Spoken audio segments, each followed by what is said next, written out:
Sa sigalot sa laot, naniniwala ang isang propesor na pakikipagkaibigan sa China ang sagot para mapahupa ang tensyon.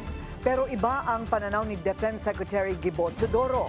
Ang detalye sa agenda report ni Francis Polve. Pansamantalang na-set aside ang issue ng sigalot sa laot sa mabilisang pagbati at pagkamay ni Pangulong Bongbong Marcos at Chinese President Xi Jinping sa APEC Summit sa South Korea. Kwento ni PBBM, mahirap lapitan ng Chinese President para batiin dahil napapaligiran ito ng security at natatakot daw siyang magpumilit dahil sa posibilidad na suntukin siya ng mga ito. Pero nagpasaan niya siya na batiin si Xi para hindi naman ito ma-offend.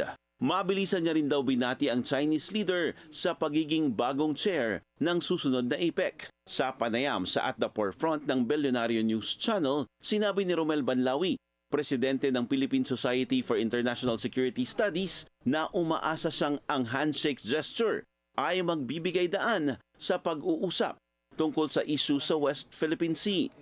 The past 3 years, we saw damaged political ties between the Philippines and China. And the first step in a 1,000-mile journey is to rebuild confidence. We need to be friends again. We need to create mutual trust.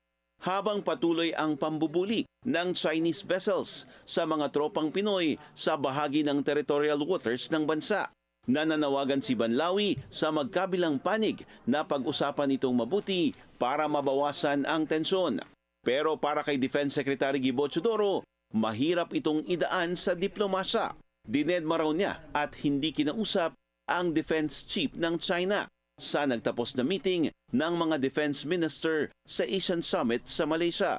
How can you have a conversation when the day before the ADMM, the Ministry of Defense of China came out with a statement that we have to mend our ways and or suffer the consequences, and that the Philippines is blackmailing China? Would you talk to, or would you offer to talk to somebody who slammed your country that way? Of course not. Sa harap nito, nadagdagan pa ang alyado ng Pilipinas sa paglagda nitong linggo sa Visiting Forces Agreement o SOFBA sa pagitan ng Canada at Pilipinas.